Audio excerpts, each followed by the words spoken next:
when they were flying the airplanes into the Twin Towers.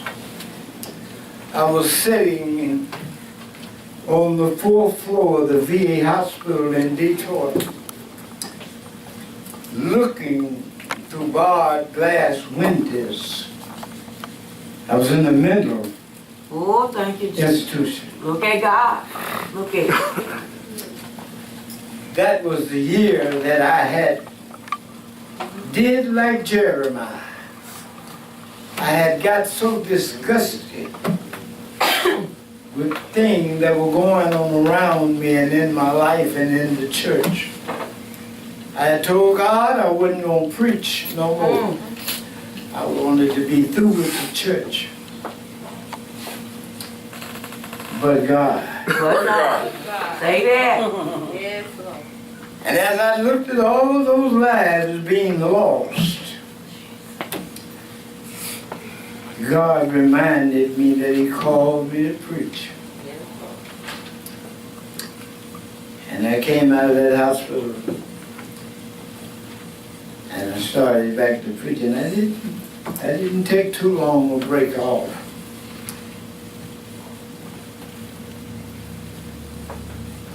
But Satan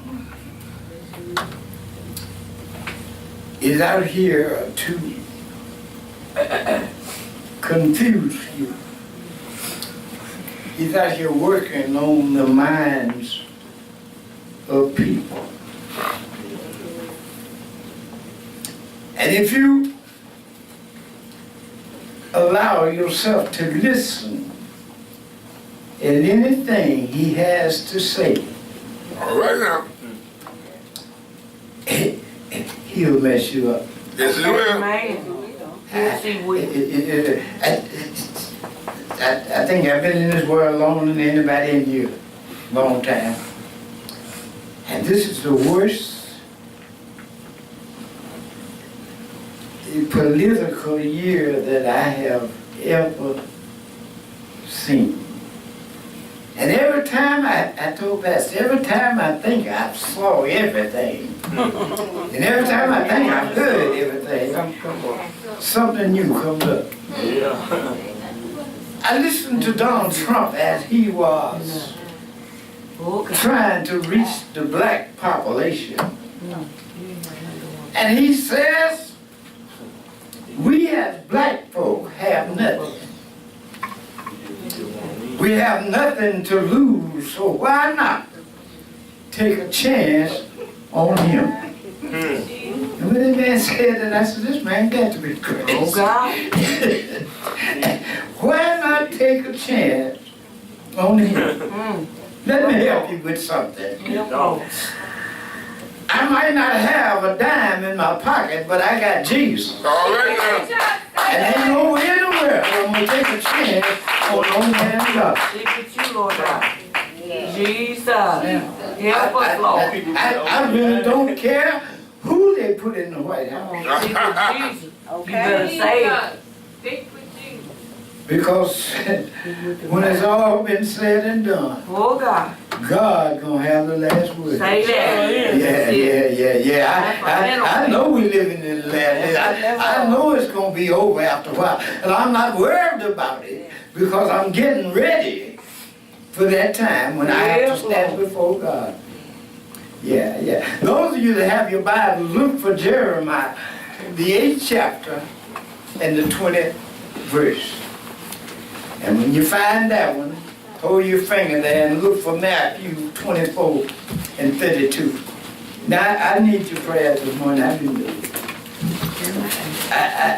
been fighting with some personal demons. Yeah. The one thing about it, Jeremiah 8th chapter. Jeremiah 8 chapter 20 verse, Matthew 24 and 32. When you have it, stand to your feet.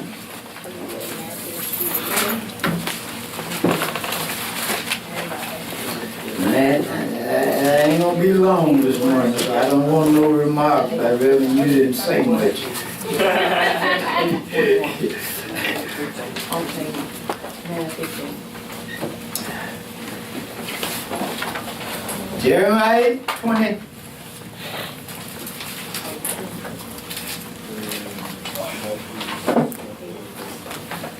And it reads, the harvest is past, the summer is ended, and we are not saved. Matthew 24:32 is the words of Jesus. Now learn the parable of the fig tree. When his branch is yet tender, put it forth deep.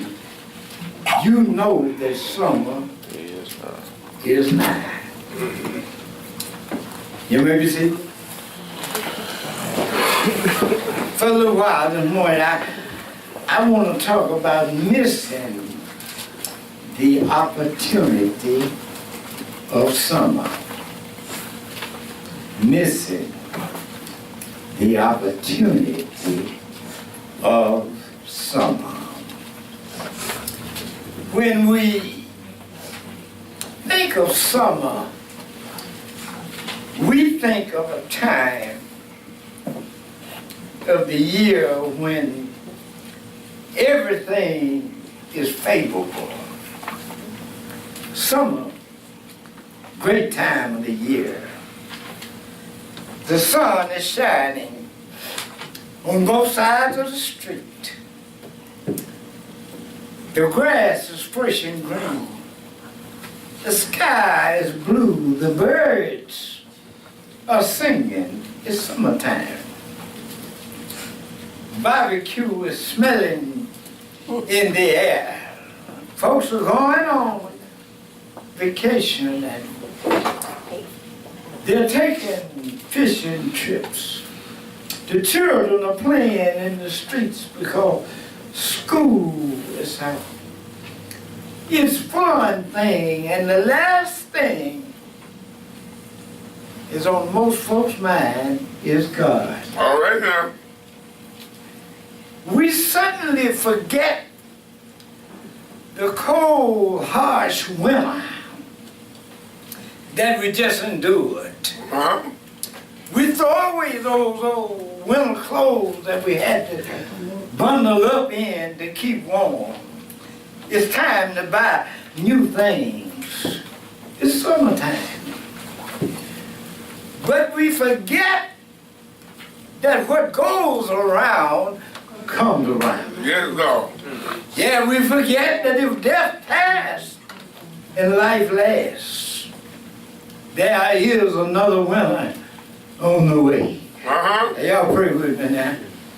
Some people I've known to quit their jobs when summer comes. Who else said, it's too hot, I'm not going to be doing all that work. I'm just going to quit. I'll find me something else before winter. Yes, it's summertime. And I don't have to make no provision for the winter. And God is not really on my agenda. Living in Detroit, I used to watch the homeless people in Detroit, and well, we had a lot of them. All summer long, they would sleep on the park benches. They were sleeping under the trees. They would sleep on the steps of the Catholic churches. And spend all of their money because most of them were getting what they called up there crazy checks. They would spend all of their money on drugs and alcohol. But just as soon as winter comes, the first place they think of is the house of God. Help me out. So Solomon, in the book of Proverbs, the 6th chapter, 6, 7, and 8 verse, he tries to help us out to look at this thing physically and spiritual. All right now. Solomon says, go to the ant Yes, go. Consider him. and consider That's right there. her ways and be wise. Yes, Lord. He says, which having no guide, overseer, or ruler. She provides her meat in the summer and gather her food in the harvest. Well, I don't know about you, but all of my life there's only two things mostly I've done. I'm a reader. I read everything. And I'm an observer. I've been that way all my life. And I found ants to be very interesting. I used to watch them. I just sat there, all the other kids be doing something, I'm watching the ants. And I saw ants pick up something 3 times bigger than them and take it a block away. Sometimes I guess he'd get tired, he had to put it down for a minute, but he'd pick it back up. But he would not stop until he got to where his house was. And he would take it inside. And I don't know about you, but a few times in my life I decided I wanted to see what was in the ant's house. and that big old pile of stuff he had piled up there, I would tear it down. And boy, I'd look in there and it looked like there was enough food in there to feed me through the winter. He had made preparation. But then I noticed another insect that God made was the grasshopper. Soon as summer comes, you see him flying, Oh, God. jumping and hopping all around. Yes, Lord. He'll eat a little grass here and a little there. But he puts nothing up That's it. for the winter. Oh, And let God. me tell you what happened to him. In the fall of the year, I used to watch him when I went to the cotton fields with my grandmother. Soon as the first frost comes, that cotton bolls have little stickers on them. That grasshopper would get on that cotton boll and pull himself down on that sticker and commit suicide because during the summer he didn't provide for the winter. Can I get a witness? Amen. Well, so Jeremiah here in our text uses this metaphor. You remember Jeremiah is the one that they call God's crybaby. Yeah, baby. Jeremiah cried all the time for his people. Yes. And I think I ought to tell you this morning I have come to a point in life where I'm almost like Jeremiah. Uh-huh. It hurts me to see what's going on with some of my people. Yeah, Lord. Because after all, when I look at some of them, I've already been where they are. Uh-huh. But yet I can't tell them anything to turn them around. Help me, Lord. All right now. Well, so Jeremiah here in our text is crying out to God. Yes, he is. And he's crying out to God's people. Because Jeremiah says they have missed their opportunity to give God praises for what God has already done. Uh-huh. Yeah, God told Jeremiah, the thing that I have given them shall be taken away. Uh-huh. I look at America today, God has been good to America. Uh-huh.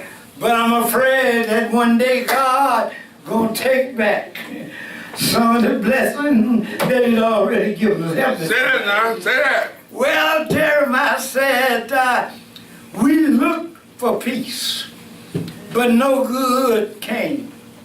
He said, we looked for a time of health, but behold, there was nothing but trouble. Yes, God. So he said, the harvest is past. Yes, God. The summer is ended, and we are not saved. Well, I don't know about you this evening.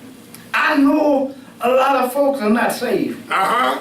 But I can't say it like Jeremiah, because God knows I'm trying to be saved. Yes, God. Well, I'm getting ready to close that, but I must warn you, don't forget to give God the glory Uh-huh.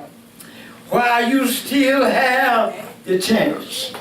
And I'm glad you young people are here this morning, because Solomon told me to tell you in Ecclesiastic 12:1, remember now thy Creator while the evil days draw not nigh. Yes, God. Now the years when you shall say, I have no peace in them. You know, I think about a kid that used to be here with us, little Tim. And I was talking to Tim one day, because Tim was one of my little favorite people. And I said to Tim, I said, Tim, I used to be the same size as you. I said, I used to be the same. And Tim put on a frown in his face and looked at me. He said, no, it can't be. And so I could understand that, because that was a time in my life that when I looked at old folk, I said, ooh, I ain't gonna never be like that. I ain't gonna never get old like that. But if you keep on living, you're gonna get old. Amen. All right now. So remember God now. And I'm so glad the mothers and the fathers here is bringing their children up. The Solomon says, train up a child in the way he should go. And when he's old, he won't depart from it. Now let me help you with something. Training up your child the way he should go is not a guarantee. All right It's now. a guideline. It's a God now. Yeah. If he's trained up to know that there's a God that will take care of him, when he get old and stupid and start straying away and running to that brick wall, he gonna remember that there is a Our God. God. Amen. So I heard, and I'm gone now, Jeremiah, as he was crying, saying, is there no balm in Gilead?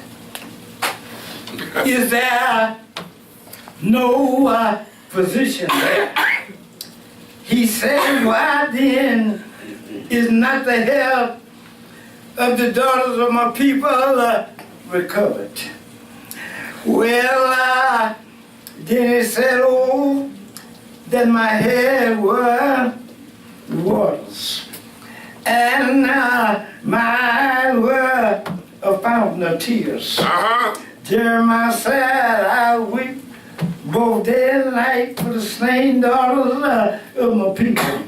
But I'd like to help Jeremiah this morning by telling him, yes, there is balm in Gilead. Yeah. Yes, there is a physician that is able to heal you. Yes, it is. His name is Jesus. Yeah. Oh, yes, that same Jesus that one Friday morning they took out on Calvary and nailed him to a cross. That same Jesus that cried out, Father, forgive them. They know not what they're doing. He died on Calvary. Yes, Lord. He died you and I Yes, it is. looking down and buried in a borrowed tomb. All night Friday, he stayed in the grave. All day long Saturday, he stayed in the grave.